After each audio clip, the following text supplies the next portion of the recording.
So today we're going to be looking at continuing looking at the book of Joshua. We are at chapter 6.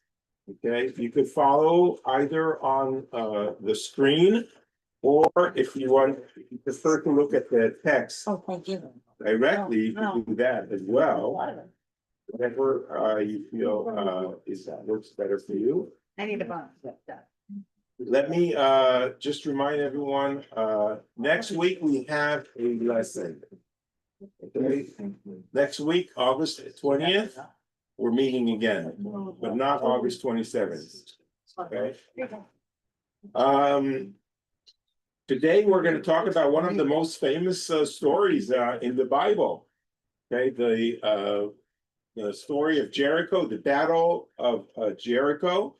And the first question we need to ask ourselves when we're talking about the Battle of Jericho, we could say, what battle? Okay, not what Jericho, because Jericho was there, but the battle is the part that's a little bit in question. Was there actually a battle? Okay, when at the end of the day, the walls of the city just fall down, right?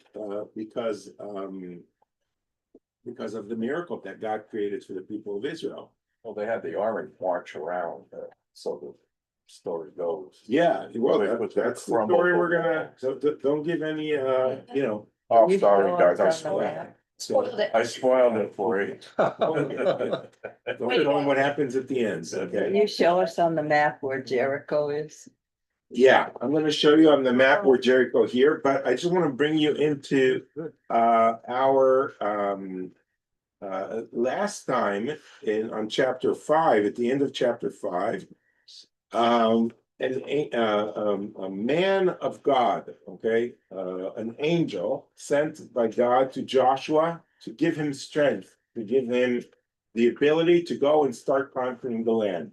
Until now, the first 5 chapters, they didn't interact with any of the inhabitants of the land. It's just preparation. They just passed through into the land.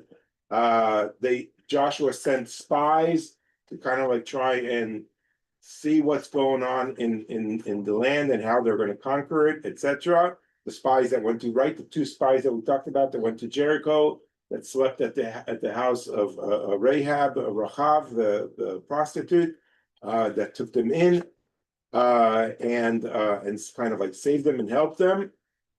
And the angel of God, okay, the commander of the lords, is kind of like strengthening Joshua. And here's a nice piece of art from James Tissot.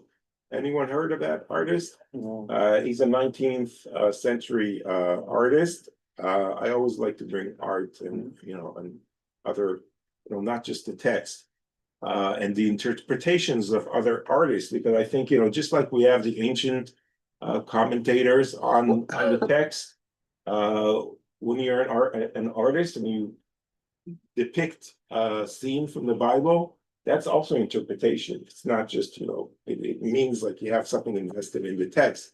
And here we see the walls of Jericho behind the angel of God and Joshua. Okay, my assumption is that the angel of God is the one dressed in white. Okay, and Joshua is kind of like facing him. His sword is in the back. He's not ready for fight, but the angel of God has this very bright sword. Okay, sort of like laser, kind of like. Okay, but it's from the 19th century. I don't know. Yeah, I don't know if that's what he was thinking about. But he's inspiring him the moment before they're entering Jericho, which is very interesting. And on the right side, okay, we see a real aerial photo of ancient Jericho, which is called Tel Asultan, which today is in Jericho. I actually did an archaeological trip here when I was younger with my father. My mother is online as well. I don't think she was there. I remember doing that. So where is Jericho? Jericho is right here. Okay, you remember the people of Israel are around here. They're parked here, right by the Jordan River, and they cross into Gilgal. Okay, Gilgal is a mountain in the Judean desert, right above the Dead Sea. And that's where they make their first sacrifices to God, thanking Him for entering the land of Israel. That's where the circumcision that we talked about last week, circumcising all the people as they entered the land of Israel, that all happened here. Today, Gilgal was in the news in Israel. Okay, there's a terrible heat wave in Israel, and Gilgal was recorded as the highest temperature in Israel today. 49 Celsius. What would that be in Fahrenheit? Wow. It's almost. Yeah, that would Terrible. close to 100. I think. Over. Much more than that, yeah. Mhm. 38. Yeah, so Jericho is right by Gilgal. So this is where this is all happening. But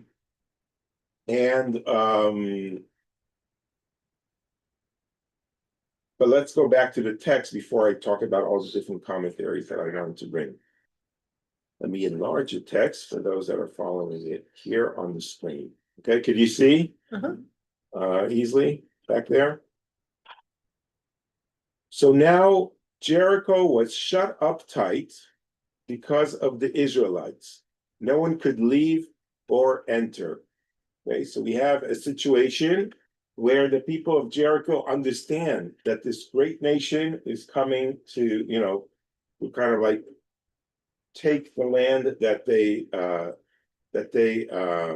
own. And God said to Joshua, in verse 2, "See, I will deliver Jericho into your hands, its kings and warriors.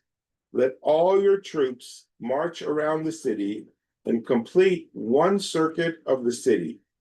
Do this 6 days." Okay, with 7 priests carrying 7 ram's horns preceding the ark. On the 7th day, march around the city 7 times with the priests blowing the horns. And when the long blast is sounded on the horn, as soon as you hear that sound of the horn, all the troops shall give a mighty shout. Thereupon the city wall will collapse, and the troops shall advance, every man straight ahead. So God is telling Joshua that, first of all, don't go and attack the city immediately. By the way, he also doesn't tell him, like, don't attack the city at all. They're not waging war against you. Why wage war against that city? Okay, so there are a few things here. The commentaries actually add in a piece that's not in the Bible, saying that when Joshua entered the land, he sent messengers and letters to the different nations, saying, I come in peace into my land. This is my land, okay? So let me live here in peace. And except for few of them, the majority of them rejected and said, we're going to fight and go against you. Okay, so in that instance, they are already a threat to the security of the Israelites, and that's why that's kind of like the missing piece that the commentaries bring in. That's why Joshua is attacking, even though the city's not charging. We should add they're not charging yet. Okay, so they need to secure the land, but they're considering them as enemy because they are. They already said that they will not be willing to live in peace with the Israelites, that they will fight them. And again, the assumption is that the land of Israel belongs to the Israelites because it was promised to them by God, and they're kind of like returning now to get what is theirs. That's sort of like the lying assumption in this text. The other thing which is interesting, which is he's saying to him, don't just charge over the city. We're going to have this little ceremony here. We're going to give them a scare. Okay, we're gonna create. The verse 1 says that Jericho is shut up, right, because of the Israelites. It means they are already afraid of the Israelites, okay, because they've heard of the miracles that God did to them to deliver them out of the land of Israel. They heard about how they wandered in the desert and won over the other nations that attacked them, the Amalekites, the Sichon, the Amorites, it's all these different nations.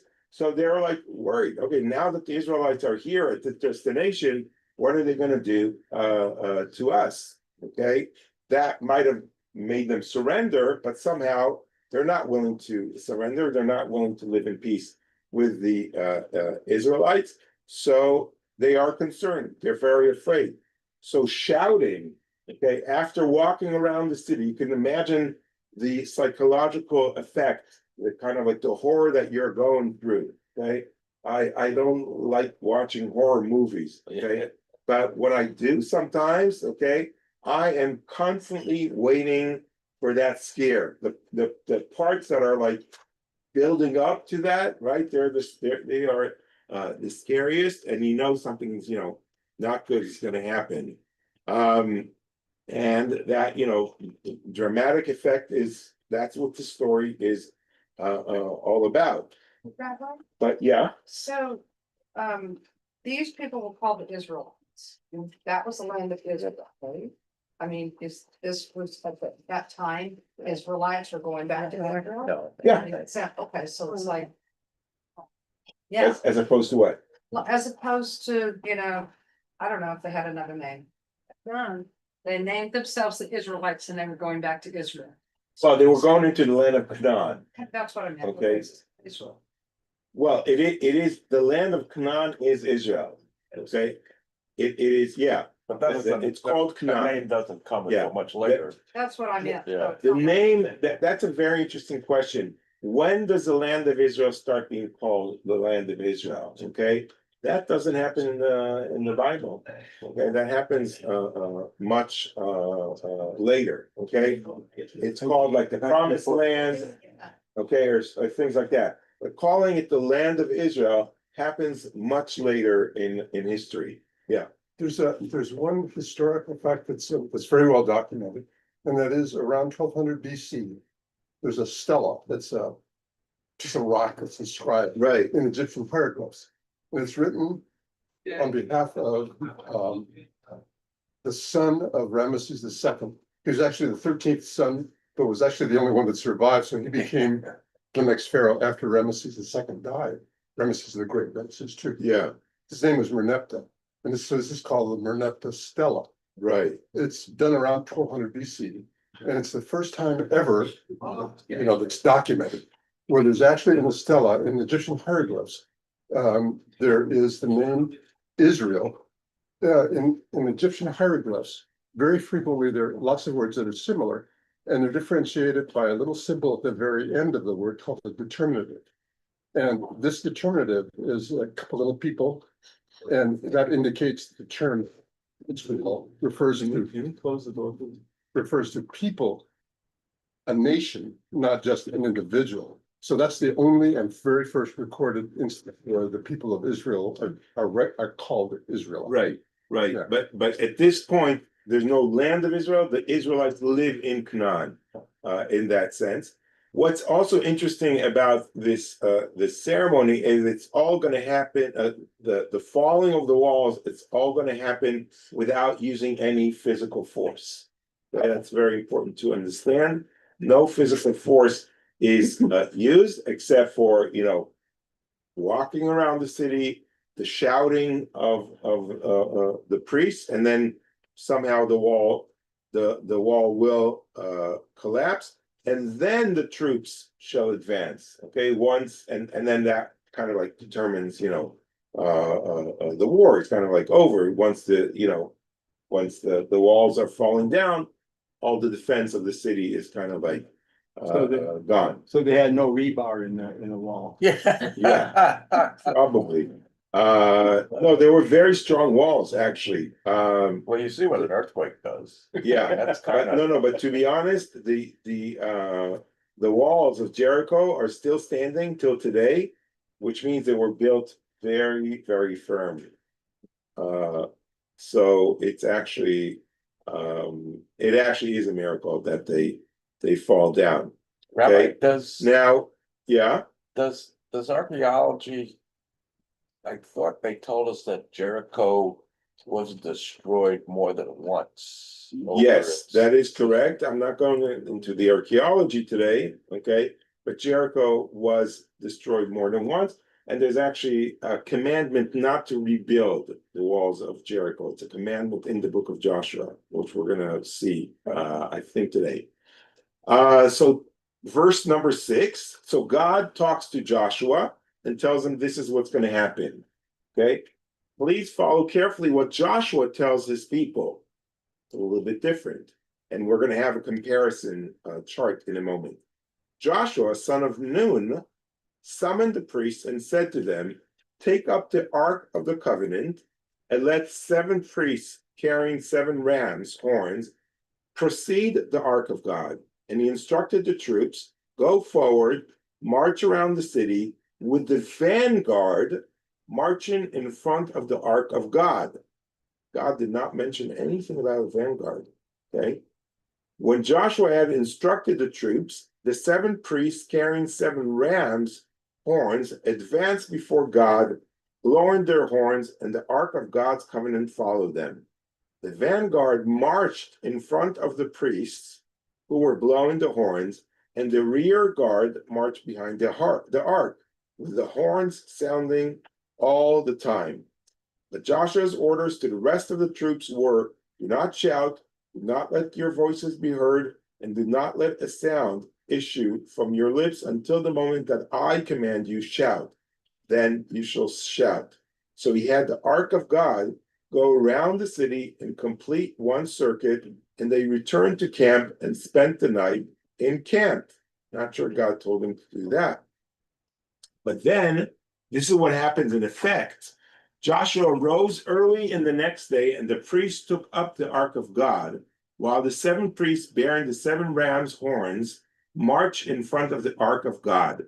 Blowing the horns as they marched, the vanguard marched in front of them, and the rear guard marched behind the ark of God, with the horns sounding all the time. And so they marched around the city once on the second day and returned to the camp. They did this 6 days. On the 7th day, we're at verse 15.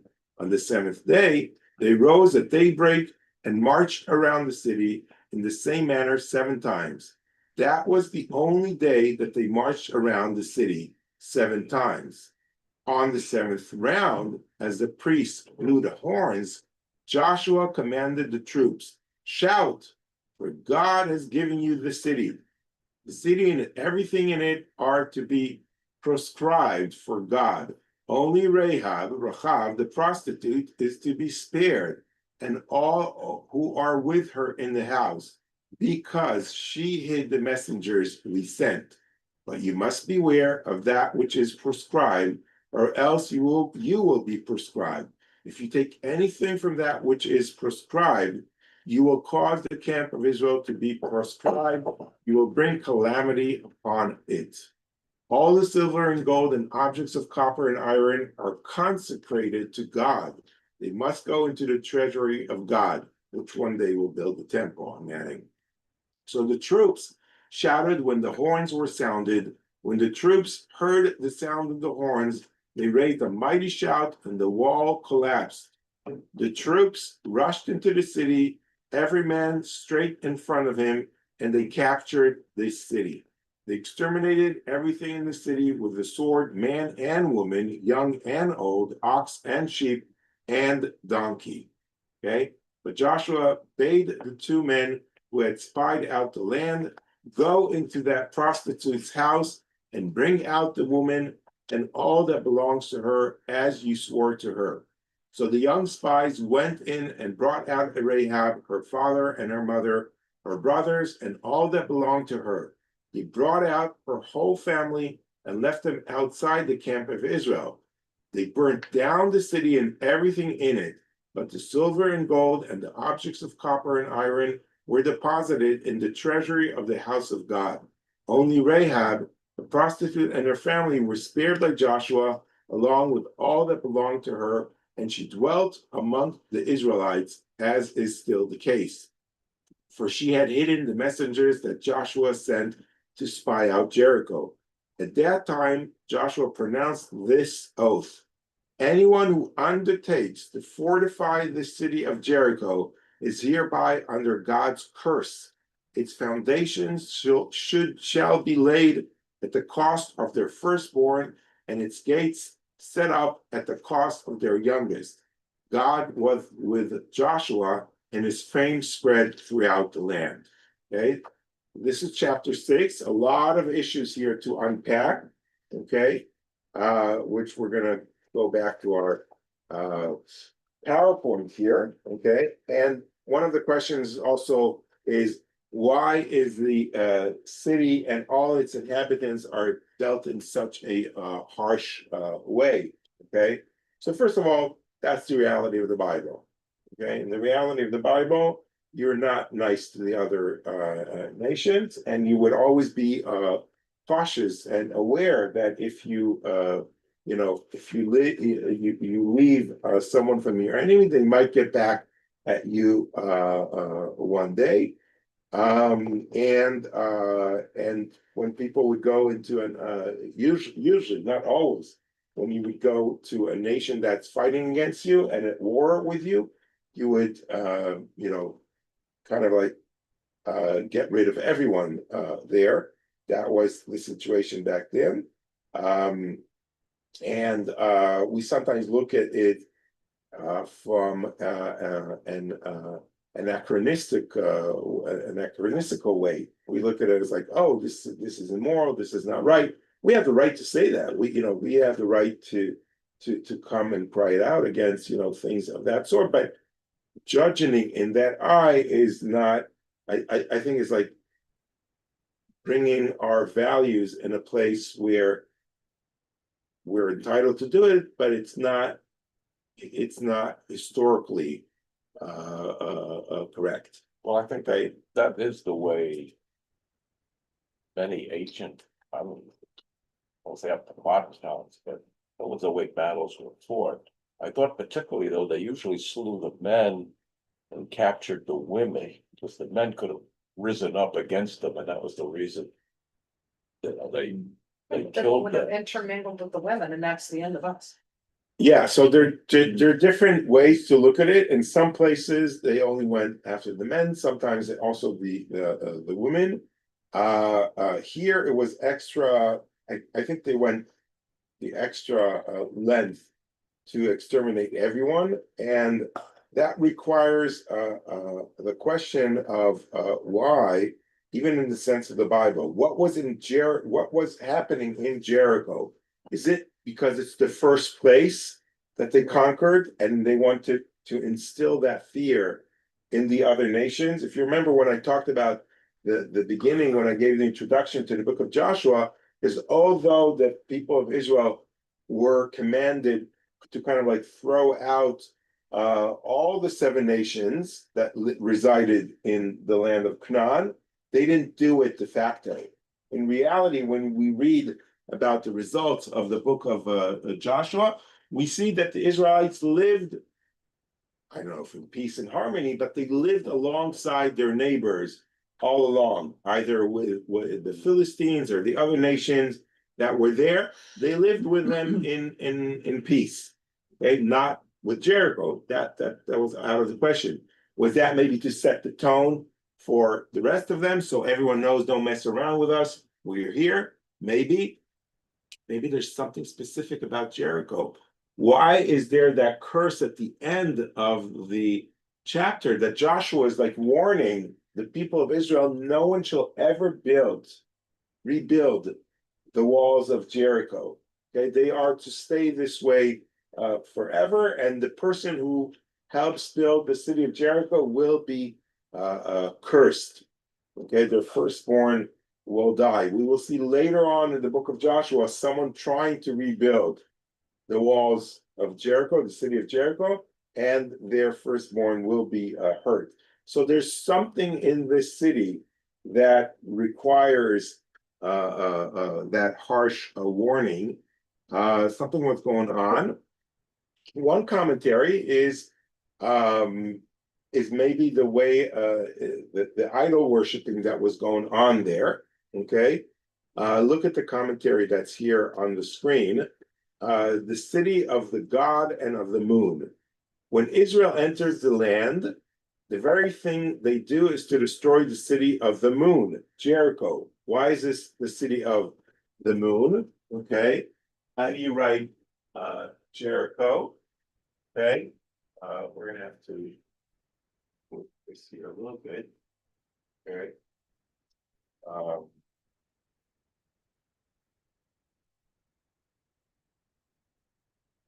Yud, Resh, Yud, Chet. Wow, this is Jericho, okay? There's no J in Hebrew. The Yud, Jericho, Jericho, okay? So if you take out this Yud and this Vav, you're left with Yareach, okay? Yareach is moon. Okay, so it's the city of the moon, right? Yareach. Why is the city of Jericho has the word moon in it? It turns out that the moon was a major celestial deity in the pagan world of the peoples of the region.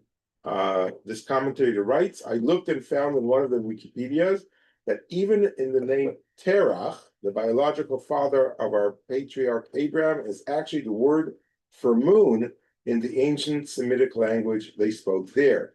Some also claim that Ur of the Chaldeans and Haran were major centers of worship for this small yet popular celestial body.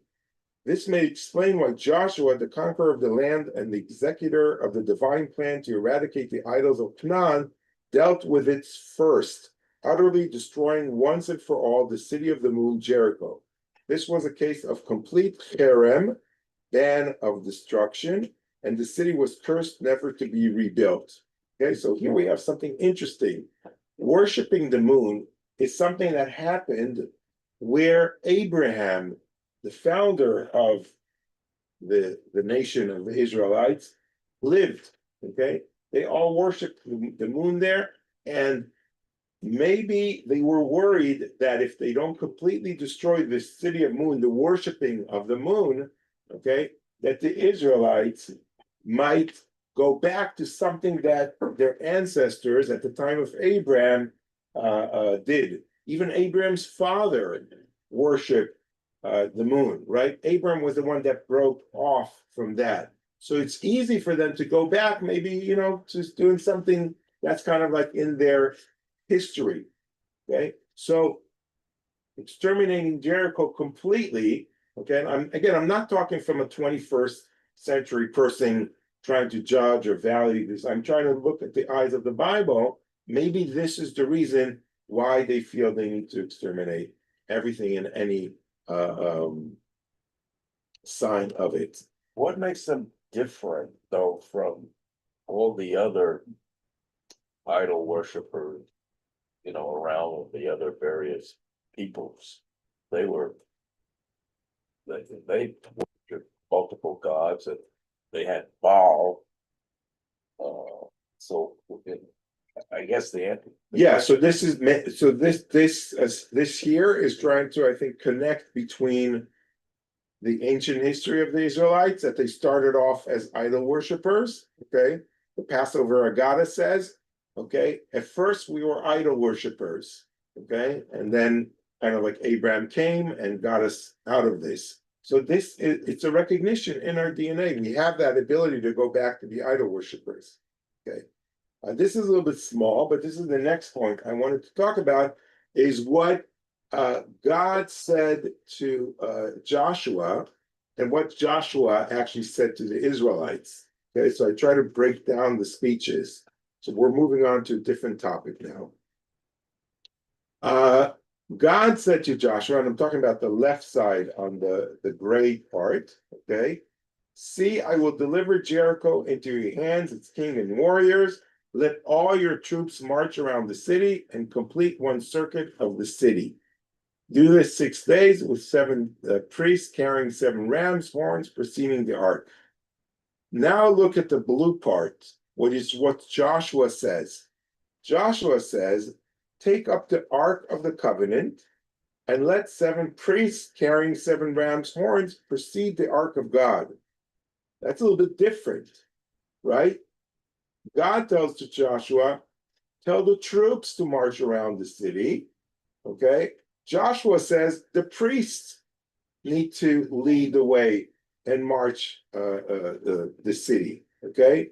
In addition, okay, he instructed the troops, go forward, march around the city with the vanguard marching in front of the ark of God, okay? So when Joshua had instructed the troops, the 7 priests carrying 7 ram's horns advanced before God, blowing their horns. So basically, what happens is that God tells him, I want the troops to go first around and to intimidate the people of Jericho, but nothing's going to happen. They're not going to use their army skills. Joshua tells in the same instructions, but he does it in a different variations. He says, no, the religious figures are the ones that are going to go first. The priests are going to go together with the ark of God. Okay, why is this kind of like change in the way Joshua is saying this? You know, you get your instructions from God, you better do what God's telling you. Why is he doing like in a slightly different way? I think Joshua, okay, this is like what some of the commentators are saying. Joshua is probably thinking to himself, you know, how am I going to explain this to my warriors? My warriors, my army is like ready to fight, okay? And if I'm going to tell them to go up first and not charge against the city, which is what they're used to and what they learned, they're gonna disobey me, or they're gonna, you know, they're not gonna like these orders. They wanna do what army does, okay? So he's like trying to soften the blow to them, saying, okay, I'm going to let the religious, we're going to have a religious ceremony going on here. God's going to create a miracle to us, okay? And he's a little bit diminishing the miracle or the effect, because you could imagine that if it was the soldiers walking and doing this and just shouting, the miracle kind of like would have been even greater, because here you have these mighty soldiers not doing anything, and the walls of the city fall down. But when it's priests that are doing this, and an ark is involved, etc., then it's like, oh, okay, well, you would expect the religious figures to do that kind of like miracle, right? At least in the eyes of the Bible, when these miracles used to happen. So Joshua kind of like changing these things is he's trying to kind of like balance things between his troops that would be like questioning him and God's orders. Okay. At the end, at the green side, I'm not going to go into that here because of the lack of time, but and this side, we kind of like see he does a combination of both God's words and what he says to the people at the end of the day. So that was one thing that I thought was interesting to go over. Another one is what Rabbi Yoel Ben Nun, not Joshua Ben Nun, but a modern commentator by the name of Rabbi Yoel Ben Nun, who compares the giving of the Torah versus the giving of the land. Okay, the Torah was given on Mount Sinai on the 2nd year after the people of Israel got out of Egypt.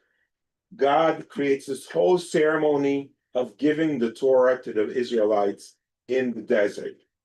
Okay?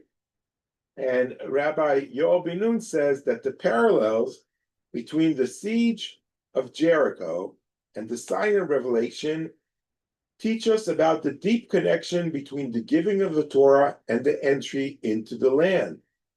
the parallels between the beginning of the book of Joshua and the Torah of Moses reached their peak in the siege of Jericho, which corresponds to the revelation of Mount Sinai.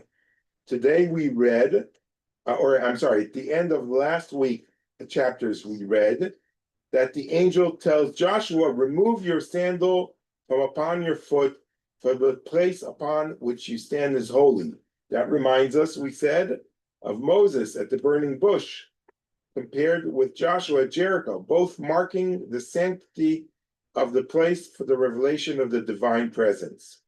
In Joshua, today we read, and you shall circle the city, go around the city 6 days, and on the seventh day, etc. And that's paralleling, set bounds for the mountain and sanctified, and the terms of time, the glory of the Lord rested on Mount Sinai, and the cloud covered it for 6 days, and he called to Moses on the seventh day from within the cloud. Okay, so very similar parallels. Circling the mountain of Sinai and encircling the city of Jericho, and also 6 days of nothing happening. And on the seventh day, the Torah is revealed, and on the seventh day, the walls fall. Okay, so these parallels are important. Okay, another one is the ram's horn trumpets before the ark. They shall blow the trumpets, and that's paralleling on Mount Sinai. The sound of the shofar grew continually louder, but at Sinai, without the ark and without priests blowing. Okay, so at Sinai, it was God that was blowing. The sound of the shofar just came out of nowhere. Probably God did it. Okay. Another parallel in Joshua 6 that we read today, when they make a long blast with the ram's horn, when you hear the sound of the shofar, all the people shall shout with a great shout, and the wall of the city will collapse beneath, and the people shall go up every man straight ahead. And that's paralleling the giving of the Torah. When the ram's horn sounds long, they shall ascend the mountain. Okay, so the people went to the mountain to listen to the Torah. That's paralleling the sound of the shofar, the city walls falling down, and the people of Israel storming. At Mount Sinai, the glory of the Lord appeared in fire, and the sound of the shofar to proclaim to the children of Israel the words, the foundation of the Torah. At Jericho, the commander of the Lord's host appeared to judge Jericho and delivered its city into Israel's hands. The appearance of the glory of the Lord ended on the seventh day, at which point the people were permitted to shout a great shout and ascend the wall of Jericho. The giving of the land completes the giving of the Torah. Okay, so that's a very interesting comparison between these two stories, and it comes to show that the importance of entering the land, conquering Jericho, and giving it to the people of Israel is equivalent to receiving the Torah of Mount Sinai. This is kind of like what the author of the story wants to plant in our mind. These are both foundational stories of the Jewish people. It's not just the Torah, it's also entering the land of Israel. I read another interesting comparison that it's going to come up in a moment. Another big question is that I found an interesting commentator on is that the story of Jericho's destruction is not a classic war story. In fact, it is not a war story at all. They marched around the city, blew the shofars, shouted, the walls fell, and they burnt everything. Simple, isn't it? No resistance, no face-to-face battle, no casualties on our side. And this raises a question. Why were the spies sent? Okay, the conquest took place in a miraculous manner with God's help, and it cannot be claimed that Joshua was unaware of this, given the repeated promises of it in the book of Deuteronomy. Spies are sent to gather intelligence that can help in battle, intelligence that is entirely unnecessary when victory is achieved miraculously, right? So that's a very good question. Why go through all this logistic issues of sending spies and figuring out where do you go into, where's the best place, etc. If God's going to do the work for you, okay, doesn't make sense. That's a very good question. Another logical problem, brought up by this commentator, Mayan Mor Yosef, who's a Bible student at Oregon College. She writes, another logical problem could be found in the verse, the wall collapsed in its place, which does not align with the description of Rahab's house in Joshua chapter 2 that we read a few weeks ago. Her house was in the wall of the city and she lived in the wall. Rahab's house should have collapsed along with the rest of the wall, destroying everyone and everything inside.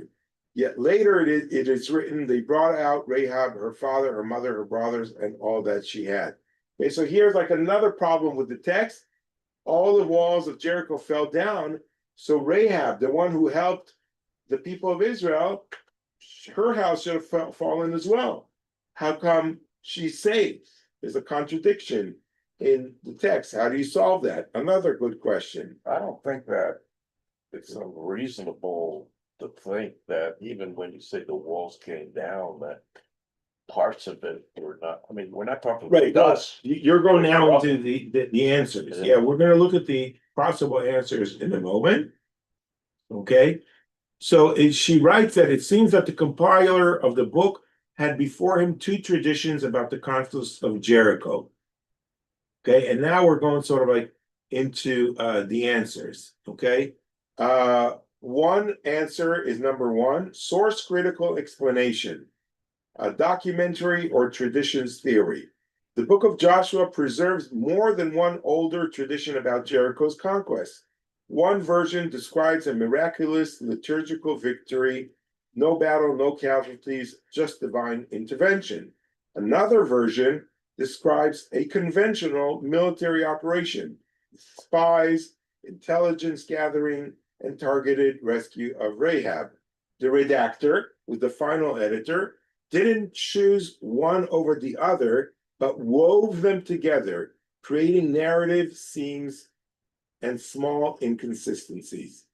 Okay, we have other examples here where stories are blended. In the flood story, it happens, then crossing of the sea. Okay, and this is sort of like a movement in Germany in the 19th century when they studied the Bible. They call it like the Volksgeist, like the spirit of the nation theory, where the theory that they had, I forgot who was the one who wrote that. I think maybe it was Wellhausen, a very famous German Bible scholar at the time. And he and his school of thought said, the way the Bible was written was people would sit around the fire in the evening and tell stories. And these stories were passed on from generation to generation. And this tribe would tell a story, something happened, right? And this tribe would tell a story, and this tribe would tell a story. It was like, but it was like, one was like CNN, New York Times, and the other one was like Fox News. And, and two different stories, right? About the facts, okay? So they were going on these stories, and one day the tribes met and they said, my story is right, my story is right. Maybe they fought about it, but somehow, another 100, 200, 300 years passed. It's like, okay, this is your story, this is story, we used to fight about it, but now let's see how we kind of like make up the same kind of like story, until eventually 100 years later, as it kind of like blends in, the stories blend in, and then it comes in. And then we, as the readers, read it and might see some contradictions, but it's really kind of like a compromise that the final redactor does, because he needs to write one coherent story, but he doesn't want to hurt any of the traditions. He wants to kind of like keep all of them. So that's how we have contradictions in the text. That was a very interesting. That was a foundation of biblical criticism. Yeah, that's in the eventually led 19th to- century. well, I thought it was actually earlier. I thought it was a minister I thought it was earlier, like maybe in the 70s, but anyway. No, they didn't have Bible criticism back then. It was sort of like started at the end of the eighteenth century. There was some Oh, Bible okay. criticism with Mendelssohn, and it was actually Jewish. But then later on, it was picked up on by especially in Germany, where they were great scholars. Some of them Jewish and some were not, and some were ministers. That is true. Okay, so this is sort of like explanation one for these contradictions. Explanation number two, the harmonizing explanation. Which, by the way, I again need to give credit for my new friend who's helping me do my lessons. He's ChatGPT. Oh, Yes, so I feeded him these contradictions, and I told him like solve me these issues. It's Okay? amazing what He's he's come like, up with. so first of all, he said, you have it's very good question, Rabbi. I'm like, you know, like if you encourage me, I'm going to be nice to you as well. Okay. And basically, you know, I kind of like try to make sure that it makes sense. Usually it really makes sense because if you think about it, all that information is it's not, they're not making it up. All that information is there on the internet. All these scholars that wrote these articles for hundreds of years, okay, all the universities, all that information is in the internet. It's all there, and ChatGPT is just a very smart, quick thinker. Okay, like one of these professors that has all the books and knows everything in his little field, but right, and so you could imagine millions of professors around the world gathering that information in one second. It's unimaginable what ChatGPT, like the amount of knowledge it has, and no wonder we're all concerned that it will take over our lives because they already know much more than we do, right? So in any event, the second explanation that ChatGPT is offering is a harmonizing explanation. And the idea here is that the events could be read as complementary rather than contradictory. The spy's mission wasn't to secure military intel, but to save Rahab and her family. And the divine plan included human agents. Okay, the wall collapse may not have been total. Larry already suggested that. Okay, so Larry's smart as ChatGPT. Okay? No, it's a lot smarter than I am. And Rahab's section of the wall could have been miraculously spared, just as God selectively spares individuals or locations elsewhere in the Tanakh, in the Bible. Okay. And the benefit of this approach is that it preserves the textual unity and highlights theological messages about divine salvation and covenant loyalty. Okay, so I would call it that the more softer version, okay, of solving these contradictions. The third explanation is a theological or the more literary explanation, and the idea here that narrative deliberately blends miracle and human action to teach that conquest of the land involves both divine power and human initiatives.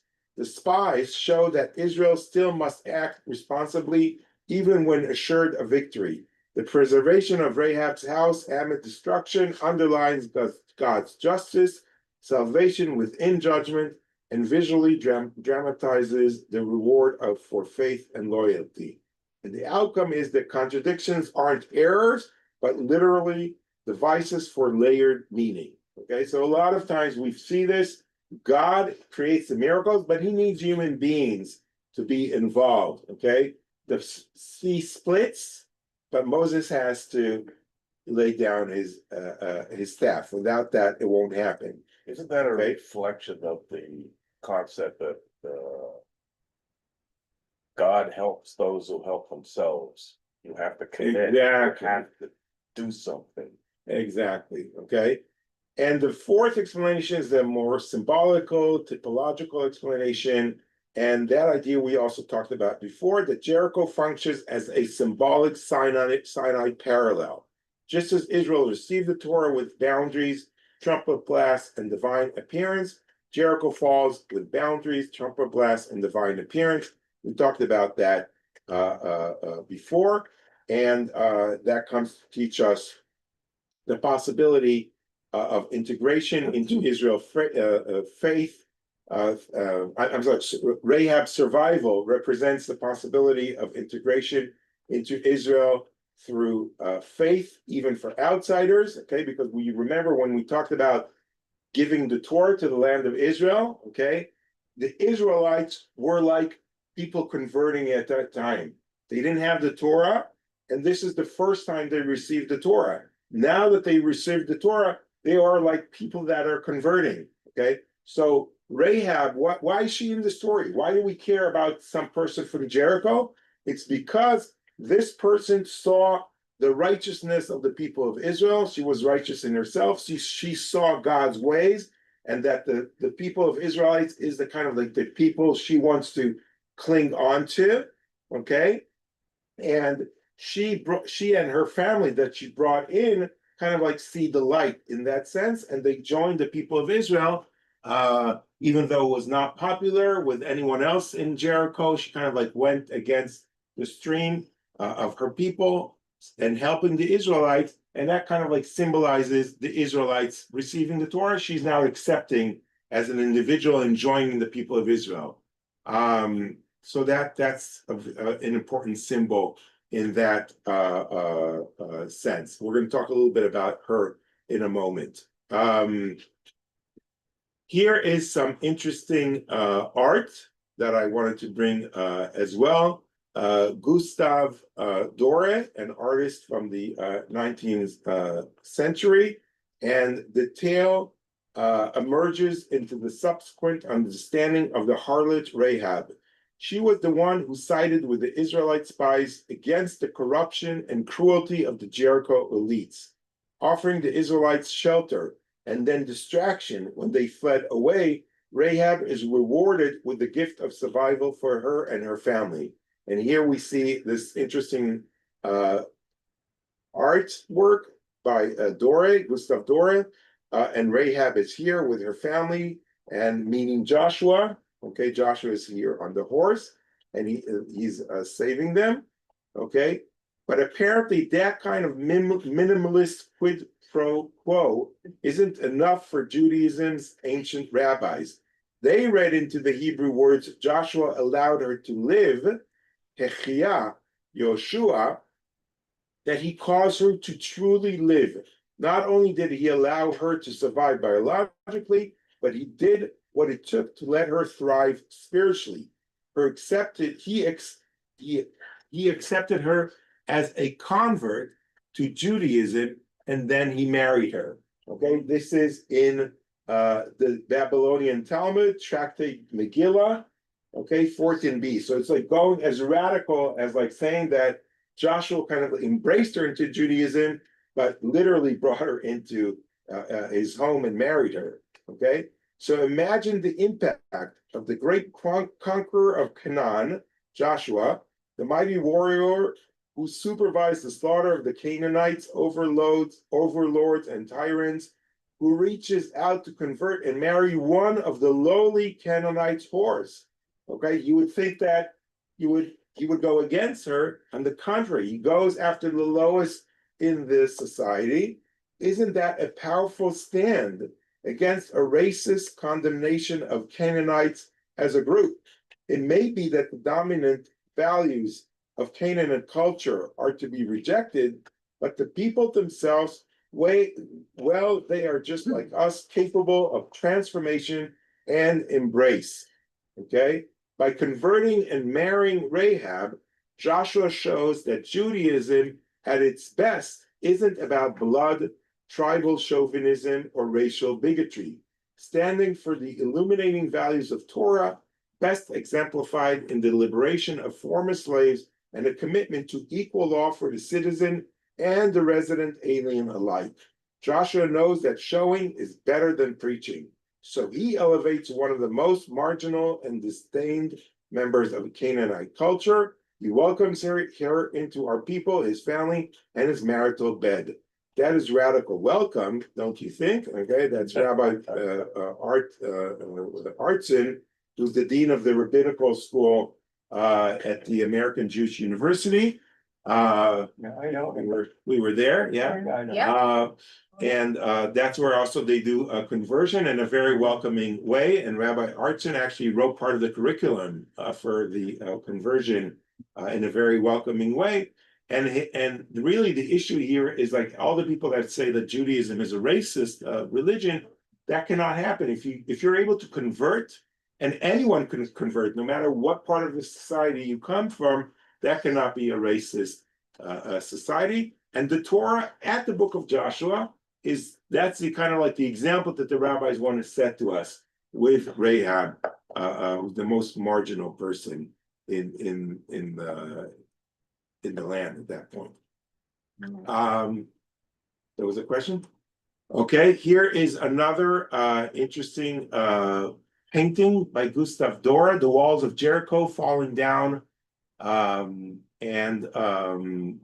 in the Gustav Dora Bible. He had a whole set of photos about that. Look like the round. It's just a fascinating picture, artwork.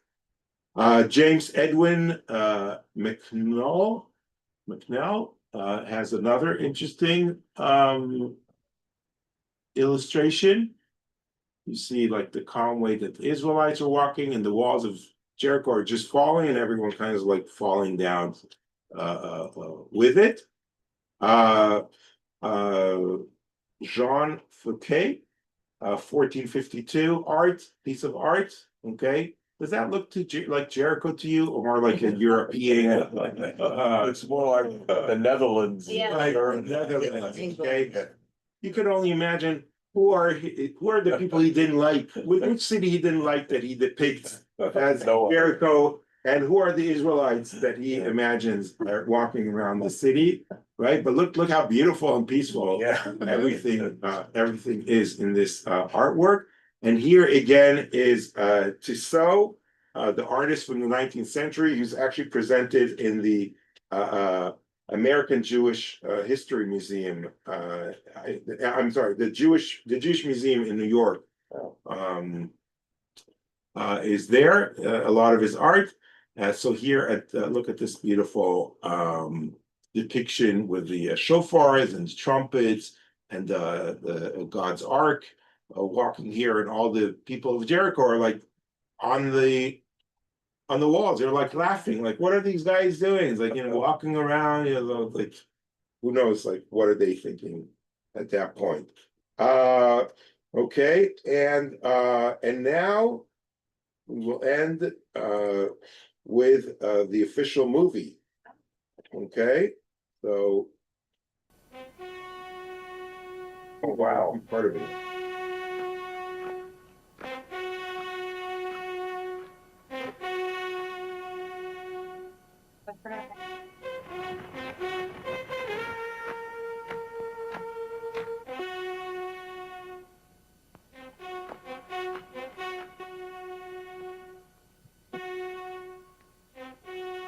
What was that all about? I don't know. They just came to test our invincible wall. And they've given up and run off. Sounds like Forward!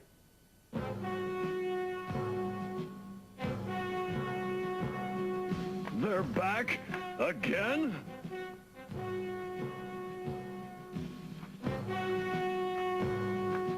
Those fools! What do they want?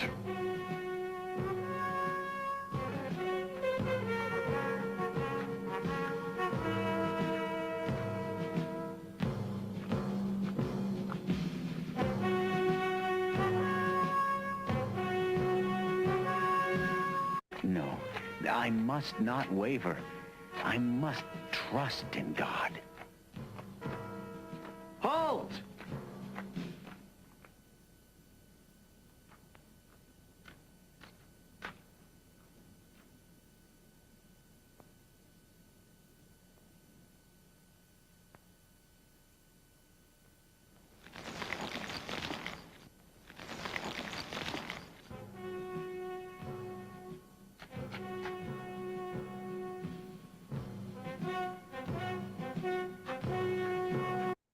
So it's interesting that the interpretation in this movie is like the trust in God, right? Because also Israelites need to have a lot of trust in God because they're now exposed.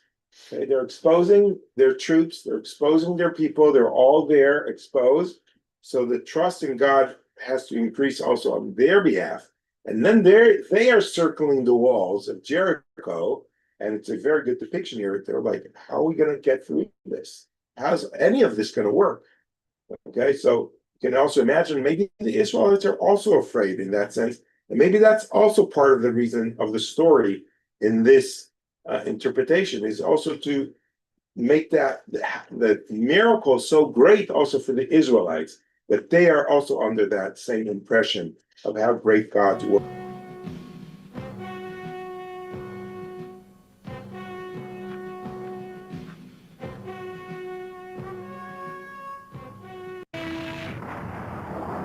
Now, shout!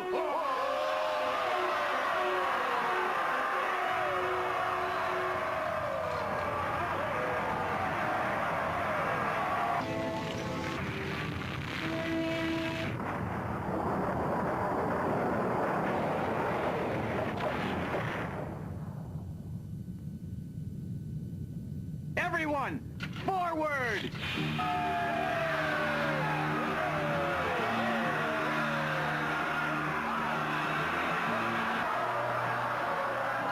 Story, okay, and then Rahab is saved, etc. Watch the movie also at home after we can use spare time. But this is kind of